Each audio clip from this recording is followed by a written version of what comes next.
नमस्कार साथियों, श्री अरविंदो आईएएस के डेली करंट अफेयर में एक बार फिर से आपका स्वागत है। और आज के हमारे जो मेन प्रश्न है वह है मन की बात। सेकंड दिखाई दे रहा है जसवंत सिंह गोगामुख, भारतीय संग्रहालय, इंडियन म्यूजियम, ज्ञानपीठ पुरस्कार, सुरेश अंगड़ी और ट्रिपल एफ। आइए एक एक करके इनकी चर्चा करते हैं मुख्य रूप से। ठीक है, प्राइम मिनिस्टर मोदी जी के मन की बात का कार्यक्रम जो प्रत्येक रविवार को प्रसारित होता है, उसके जो मुख्य बिंदु इस बार के रहे हैं वह याद रखिए सबसे पहले तो। ठीक है, एक तो इसमें इंपॉर्टेंट याद रखिए कि 28 सितंबर को शहीद भगत सिंह जी की, ठीक है, भगत सिंह जी की जयंती है। एक तो ये इसमें उन्होंने चर्चा की है मन की बात कार्यक्रम में। इसके डिटेल में हम लोग अपने चर्चा में समूह जो कार्यक्रम होता है अपना उसमें करेंगे। सेकंड जो पॉइंट रहा है उनका इस बार वो रहा है इरादा समूह। ठीक है, ये इसकी चर्चा भी उन्होंने की है। इरादा समूह की अगर बात की जाए तो ध्यान रखना, लखनऊ के किसानों का एक समूह है जिसे इरादा समूह के नाम से जाना जाता है। इसकी चर्चा भी हम लोग अपने चर्चा में जो विशेष कार्यक्रम प्रसारित होता है उसमें हम लोग इसकी बात करेंगे। आगे उन्होंने की है हितोपदेश और पंचतंत्र की कहानियों की चर्चा। ठीक है, यानी हितोपदेश और यह देश किसके लिए है, पंचतंत्र की कहानियों की चर्चा उन्होंने की है। और यह इंपॉर्टेंट इसलिए है कि उन्होंने ध्यान रखना तमिलनाडु और केरल में कहानी सुनाने का जो एक रोचक पद्धति होती है, बहुत ही सुंदर जो तरीका होता है, उसे विल्लू पाट नाम दिया गया है। ठीक है, तो इसकी चर्चा भी हम लोग आगे डिटेल में करने वाले हैं। विल्लू पाट, ठीक है, आपसे पूछे एग्जाम में विल्लू पाट पर टिप्पणी लिखिए। तो तमिलनाडु और केरल में कहानी सुनाने को लेकर बहुत ही रोचक जो पद्धति वहां अपनाई जाती है उसे नाम दिया गया है विल्लू पाट। तो इसकी चर्चा भी उन्होंने की है। ठीक है, इसके अलावा उन्होंने अभी हाल ही में संयुक्त राष्ट्र का एक संबोधन किया था, ध्यान रखना, यानी अधिवेशन को संबोधित किया था।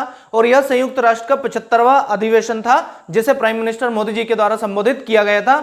उसमें उन्होंने फिर से संयुक्त राष्ट्र का पूरा खाका चेंज करने की बात की और कहा है कि भारत को स्थायी सदस्यता यूएनओ में मिलनी चाहिए। यह एक इंपॉर्टेंट फैक्ट उन्होंने सबसे ज्यादा रखा है। तो उस पर एक कंप्लीट वीडियो है, उसको आप बाद में देखिएगा।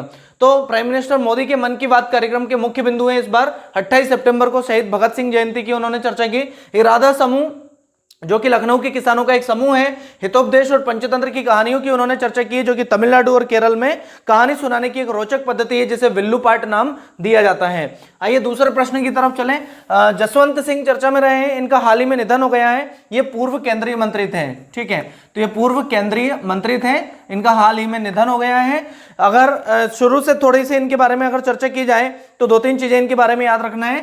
सन 1938 में इनका जन्म बाड़मेर में हुआ था। ठीक है, बाड़मेर राजस्थान में है, ये याद रखना है। और 1998 से 2002 के बीच की अगर चर्चा की जाए तो भारत के विदेश मंत्री थे।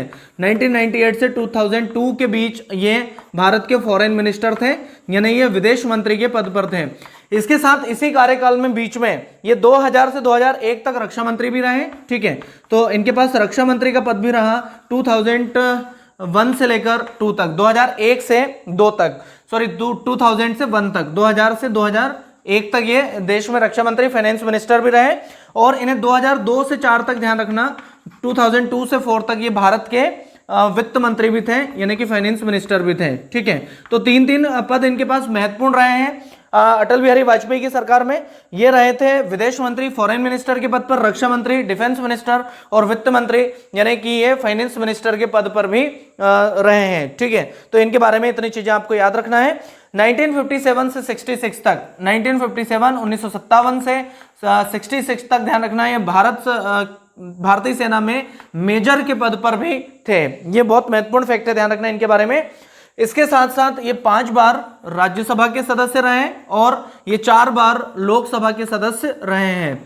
ठीक है, तो 5 बार राज्यसभा और 4 बार लोकसभा के सदस्य रहे हैं। 1980 में 1980 में ये पहली बार राज्यसभा के सदस्य चुने गए थे।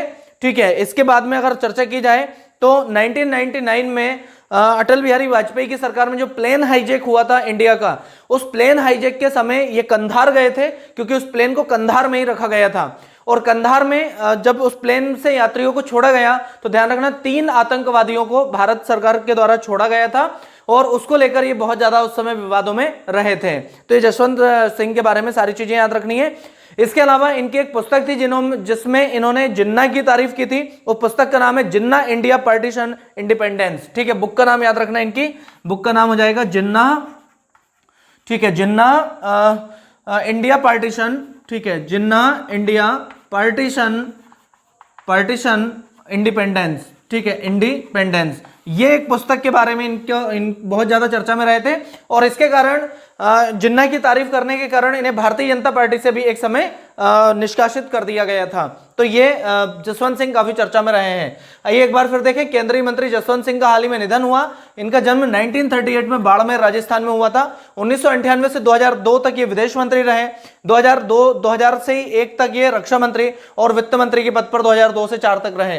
ये 5 बार राज्यसभा के सदस्य और 4 बार लोकसभा के सदस्य चुने गए। 1980 में पहली बार ये राज्यसभा के सदस्य बने। 1957 से 66 तक ये भारतीय सेना में मेजर के पद पर भी रहे। लेकिन 2 चीजों के लिए विवाद में रहे। अटल बिहारी वाजपेयी की सरकार में प्लेन हाईजैक के समय 3 आतंकवादियों को जो छोड़ा गया था, उसमें जसवंत सिंह ही कंधार गए थे उन आतंकवादियों को लेकर जो प्लेन इंडिया का हाईजैक किया गया था यात्रियों को छुड़ाने के लिए। सेकंड, यहां याद रखना है आपको कि ये इंडिया ठीक है, जिन्ना इंडिया पार्टीशन इंडिपेंडेंस पुस्तक में जिन्ना की तारीफ करने के कारण काफी चर्चा में रहे थे। आइए अगले प्रश्न की चर्चा करें। गोगामुख दिखाई दे रहा है। गोगामुख ध्यान रखना असम में एक स्थान का नाम है। यहां हाल ही में केंद्रीय कृषि मंत्री माननीय नरेंद्र सिंह तोमर के द्वारा एक कृषि अनुसंधान संस्थान की स्थापना की गई है, IARI। ठीक है, तो भारतीय कृषि अनुसंधान संस्थान, इंडियन एग्रीकल्चर रिसर्च इंस्टीट्यूट। ठीक है, इंडियन एग्रीकल्चर रिसर्च इंस्टीट्यूट, भारतीय कृषि अनुसंधान संस्थान की स्थापना की गई है। तो आपसे एग्जाम में पूछा गोगामुख कहां है, तो आपको याद रखना है यह असम में स्थित है। और इसके बारे में इंपॉर्टेंट ये याद रखना है कि इस IARI का नाम जो असम में स्थापित किया गया है उसका नाम रखा जाएगा पंडित दीनदयाल उपाध्याय संस्थान। ठीक है, पंडित दीनदयाल उपाध्याय कृषि संस्थान, इस कृषि संस्थान का नाम रखा जाएगा। IARI की अगर चर्चा की जाए तो ध्यान रखना यह इसकी कई सारी ब्रांचेस हैं, और यह पहली जो ग्रेन रिवॉल्यूशन हुई थी भारत में, हरित क्रांति हुई थी, उस समय काफी चर्चा का विषय बना हुआ था। यानी कि इसने उसमें एक महत्वपूर्ण अपना जो भाग है, एक महत्वपूर्ण पद या बोले एक पद निभाया था। ठीक है, इंपॉर्टेंट है IARI के बारे में ये चीजें याद रखना है। तो एग्जाम में आ सकता है कि गोगामुख कहाँ स्थित है, तो आपको याद रखना है कि यह असम में है। आइए अगले प्रश्न की तरफ बढ़े। भारतीय संग्रहालय यानी कि इंडियन म्यूजियम। तो हम लोग यहाँ जिस भारतीय संग्रहालय की बात करने जा रहे हैं वह कोलकाता की बात करने जा रहे हैं। ठीक है, तो भारतीय संग्रहालय कोलकाता यानी इंडियन म्यूजियम कोलकाता।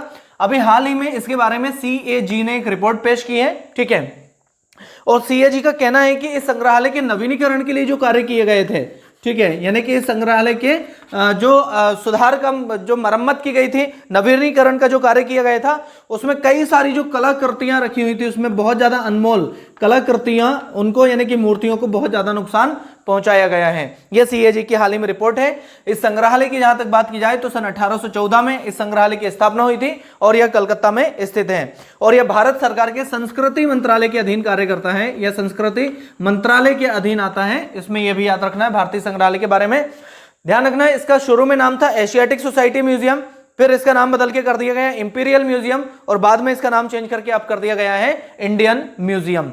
सबसे पहले इसका नाम था एशियाटिक सोसाइटी म्यूजियम, सेकंड पर इसका नाम किया गया इंपीरियल म्यूजियम, और थर्ड पर इसका नाम किया गया इंडियन म्यूजियम। तो भारतीय संग्रहालय कोलकाता CAG की रिपोर्ट के अनुसार इसके नवीनीकरण के समय इसमें कई सारी मूर्तियां यानी कलाकृतियां रखी थी, उनको भारी नुकसान पहुंचाया गया है। तो और यह संस्कृति मंत्रालय के अधीन कार्य करता है। सन 1814 में भारतीय संग्रहालय कलकत्ता की स्थापना की गई थी। आइए अगले प्रश्न की तरफ बढ़े। दिखाई दे रहा है ज्ञानपीठ पुरस्कार। तो अभी हाल ही में ज्ञानपीठ पुरस्कार 2019 की घोषणा की गई है, यानी 2019 का ज्ञानपीठ पुरस्कार हाल ही में दिया गया है। आइए देखते हैं किसे दिया गया है। तो उनका नाम याद रखना है आपको, अक्खीतम। ठीक है, ये नाम याद रखना है आपको, अक्खीतम।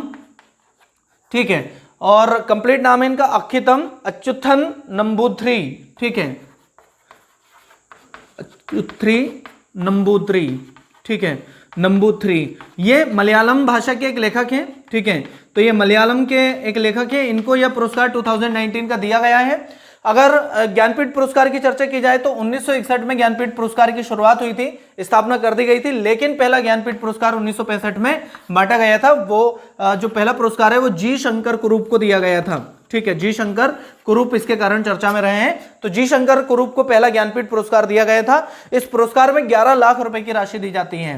ठीक है, 11 लाख रुपए की नगद राशि इस पुरस्कार के अंतर्गत दी जाती है। तो 2019 का जो ज्ञानपीठ पुरस्कार है वो दिया गया अखितम अच्युथरी नंबूत्री को। ठीक है, ये एक मलयालम लेखक है, इन्हें दिया गया है। ज्ञानपीठ पुरस्कार की स्थापना 1961 में की गई और 1965 में पहला ज्ञानपीठ पुरस्कार जी शंकर कुरूप को दिया गया। इस पुरस्कार के अंतर्गत 11 लाख रुपए की राशि दी जाती है, ये याद रखना है। आइए अगले प्रश्न की तरफ बढ़े। अगला प्रश्न दिखाई दे रहा है सुरेश अंगड़ी। ठीक है, कोरोना वायरस के कारण निधन होने वाले ये पहले केंद्रीय मंत्री हैं, ध्यान रखना, मोस्ट इंपोर्टेंट क्वेश्चन है। इनके पास पद था केंद्रीय रेल राज्य मंत्री। ठीक है, तो भारत सरकार में केंद्रीय रेल राज्य मंत्री के पद पर थे और केंद्रीय मंत्री के रूप में निधन होने वाले ये पहले मंत्री हैं जिनका निधन कोरोना वायरस के कारण हुआ है। ये एक इंपॉर्टेंट क्वेश्चन हो सकता है। इनका जन्म स्थान है बेलगाम। ठीक है, ये बेलगांव कर्नाटक में था, ध्यान रखना, कर्नाटक में इनका जन्म हुआ था। कब हुआ था उससे कोई लेना देना नहीं है, क्योंकि वो इतने इस तरह के क्वेश्चन एग्जाम में नहीं पूछे जाते हैं। ध्यान रखना, ये 4 बार लोकसभा के सदस्य बने हैं। ठीक है, तो 4 बार लोकसभा के सदस्य चुने गए थे। आइए अंतिम प्रश्न की तरफ बढ़े। अंतिम प्रश्न दिखाई दे रहा है FFF। ठीक है, तो यहां पहले इसका फुल फॉर्म याद रखिए आप, फ्राइडे फॉर फ्यूचर। ये हो जाएगा फ्राइडे फॉर फ्यूचर। ठीक है, FFF का फुल फॉर्म हो जाएगा फ्राइडे फॉर फ्यूचर।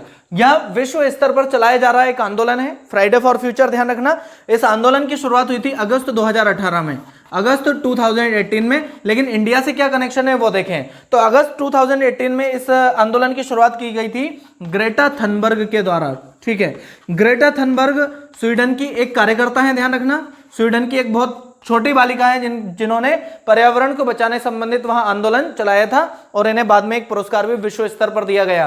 क्या आप कमेंट्स बॉक्स में बता सकते हैं कि ग्रेटा थनबर्ग को हाल ही के वर्षों में किस पुरस्कार से नवाजा गया है? यह आप एक क्वेश्चन का आंसर दे सकते हैं। तो फ्राइडे फॉर फ्यूचर एक विश्व स्तरीय आंदोलन है जो कि पर्यावरण को बचाने के लिए चलाया जा रहा है। इस आंदोलन की शुरुआत अगस्त 2018 में स्वीडन की सामाजिक कार्यकर्ता, पर्यावरण कार्यकर्ता, एक छोटी सी बालिका ग्रेटा थनबर्ग के द्वारा शुरू किया गया था। भारत में भारतीय युवाओं ने, ध्यान रखना, केंद्रीय पर्यावरण और वन मंत्रालय के सामने हाल ही में प्रदर्शन किया है। और भारत में प्रदर्शन करने के पीछे जो मुख्य उद्देश्य है वो पहला उद्देश्य था, ध्यान रखना, अरावली पर्वत श्रृंखला को बचाना। ठीक है, क्योंकि पहाड़ों की लगातार खुदाई होने के कारण कहीं ना कहीं वनों को नुकसान पहुंचता है और उससे पर्यावरण भी प्रदूषित होता है और उसी के कारण जो ध्यान रखना, जो वायु प्रदूषण लगातार बढ़ता जा रहा है उसके कारण ग्लोबल वार्मिंग हो रहा है और पृथ्वी का तापमान भी लगातार बढ़ता जा रहा है। तो अरावली पर्वत श्रृंखला को बचाना यहाँ का मुख्य उद्देश्य। सेकंड, यमुना नदी को प्रदूषण से बचाना। ठीक है, यमुना नदी में भी काफी प्रदूषण है तो उसको प्रदूषण से बचाना। और स्कूल में पर्यावरण की शिक्षा यानी कि एनवायरनमेंट एजुकेशन, पर्यावरण में पर्यावरण की शिक्षा को शामिल किया जाना भारतीय युवाओं का मुख्य उद्देश्य है जो इस फ्राइडे फॉर फ्यूचर कार्यक्रम से जुड़े हुए हैं। क्लियर कहानी है इतनी, ये एक इंपॉर्टेंट फैक्ट था इसके लिए। तो उम्मीद करें कि ये वीडियो आपको पसंद आया होगा। मुलाकात होती है एक नए करंट अफेयर के वीडियो में, तब तक के लिए थैंक यू सो मच।